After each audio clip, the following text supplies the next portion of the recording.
नमस्कार, मैं हूं सपना और आप देख रहे हैं यूपी न्यूज 9। पश्चिम बंगाल की सियासत से इस वक्त की सबसे बड़ी खबर। मुख्यमंत्री शुवेंदु अधिकारी की सरकार ने शिक्षा व्यवस्था को लेकर एक ऐसा ऐतिहासिक और बड़ा फैसला किया है जिसने राष्ट्र में राष्ट्रवाद की बहस को एक बार फिर चरम पर ला दिया है। सरकारी स्कूलों के साथ साथ अब बंगाल के सभी सरकारी सहायता प्राप्त और बिना सहायता प्राप्त मदरसों समेत सुबह की प्रार्थना के दौरान वंदे मातरम गाना अनिवार्य कर दिया गया है।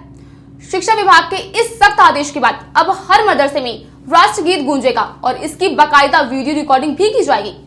विपक्ष इसे सियासी एजेंडा बता रहा है तो सरकार इसे देशभक्ति की नई शुरुआत।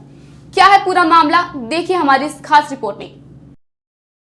पश्चिम बंगाल की राजनीति में राष्ट्रवाद और शिक्षा को लेकर बहस एक बार फिर तेज होती हुई दिखाई दे रही है।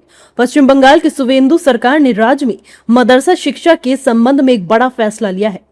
अब पूरे बंगाल के सभी मदरसों में कक्षाओं से पहले सुबह की प्रार्थना के दौरान वंदे मातरम गाना अनिवार्य होगा। यह निर्देश सरकारी मॉडल मदरसों, सहायता प्राप्त संस्थाओं और बिना सहायता प्राप्त मदरसों पर समान रूप से लागू होगा। इस फैसले के बाद राजनीतिक माहौल पूरी तरह से गर्मा गया है। बीजेपी ने दावा किया था कि अगर उनकी सरकार बनी तो शिक्षा व्यवस्था में बड़े बदलाव देखने को मिलेंगे। हालांकि सीएम शुवेंदु अधिकारी का शिक्षा व्यवस्था में ये पहला निर्देश है।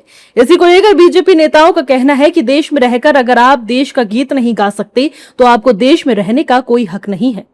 मैं मानता हूं कि वंदे मातरम को लेकर के किसी भी तरह की किसी को भी सांप्रदायिक असहिष्णुता और स्पृश्यता का माहौल नहीं पैदा करना चाहिए। जो लोग जो है वो वंदे मातरम को लेकर के सांप्रदायिक असहिष्णुता और स्पृश्यता का माहौल पैदा करना चाहते हैं, अनटचेबिलिटी और इंटॉलरेंस का माहौल पैदा करना चाहते हैं, वो देश के सौहार्द के माहौल के ताने बाने को नुकसान पहुंचाने की कोशिश कर रहे हैं। ऐसे लोगों को सफल नहीं होने देना है। राष्ट्रवाद हमारे रग रग में है, खून में है। इस देश के जितने भी लोग हैं वो राष्ट्रवादी हैं, इसलिए राष्ट्रवाद के नियम के अनुसार सबको चलना है। तो वंदे मातरम हमारा राष्ट्रगीत है, क्यों नहीं गाएंगे भाई? स्कूल हो चाहे मदरसा हो, देश में राष्ट्रगीत और राष्ट्रगान नहीं गाया जाएगा तो क्या गाया जाएगा? इसमें क्या दिक्कत है? ये तो कांग्रेस की पहले अधिवेशन में भी वंदे मातरम गाया गया था और उस टाइम ज़्यादातर लोग वहाँ कई जो बड़े मुस्लिम नेता थे वो भी थे। ये तो यहाँ केवल मुस्लिम तुष्टीकरण के लिए जो इस तरह की बयानबाजी करते हैं और ये होना ही चाहिए। अगर अपने देश का आप लोग गान नहीं गाएंगे, राष्ट्रगान नहीं गाएंगे तो मुझे लगता है कि उस देश में राष्ट्रवाद का कोई मतलब नहीं है। मैं वहाँ के माननीय मुख्यमंत्री जी शुवेंदु जी को बधाई देता हूँ कि उन्होंने आते ही वहाँ के गुंडों की कमर तोड़नी शुरू कर दी है। हालांकि विपक्ष बंगाल सरकार के इस फैसले पर नाराज दिखाई दे रहा है। विपक्षी नेताओं के मुताबिक बीजेपी खास एजेंडे पर काम करती है और उसी को आगे बढ़ा रही है। ये संविधान के अंदर अपने धर्म को मानने की, अपनी धार्मिक संस्थाओं को चलाने की पूर्ण आज़ादी है और किसी तरह की मदाखलत उसके अंदर सरकार की नहीं है। ये संविधान को रौंद रहे हैं, ये संवैधानिक मर्यादाओं को रौंद रहे हैं।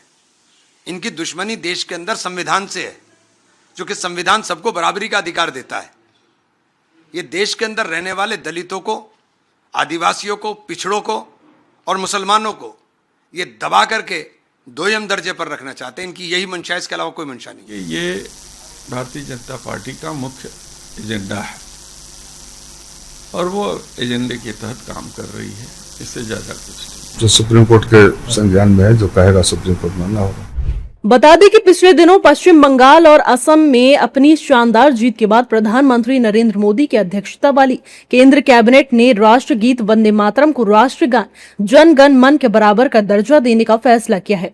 इसका मकसद वंदे मातरम को भी उसी कानूनी दायरे में लाना है जिसके तहत अभी राष्ट्रगान को सुरक्षा मिली हुई है। मौजूदा नियमों के तहत अगर कोई शख्स जानबूझकर राष्ट्रगान गाने से रोकता है या उसमें बाधा डालता है तो उसे 3 साल तक की जेल, जुर्माना या दोनों हो सकते हैं। तो क्या बंगाल में राष्ट्रवाद की नई नीति तो क्या बंगाल में राष्ट्रवाद की नई शिक्षा नीति के साथ आने वाले समय में भगवा परचम और बुलंद होगा? शुवेंदु अधिकारी के शुरुआती फैसलों ने इसकी बानगी दे दी है। सरकार ने साफ कर दिया है कि नियमों में ढिलाई बर्दाश्त नहीं होगी। वहीं जमीनी स्तर पर इस फैसले को लेकर मिली जुली प्रतिक्रियाएं और विवाद भी शुरू हो चुके हैं। इस बड़े फैसले पर आपकी क्या राय है? कमेंट्स में जरूर बताएं और देखते रहिए यूपी न्यूज 9। मिलते हैं अगले वीडियो में, तब तक के लिए नमस्कार।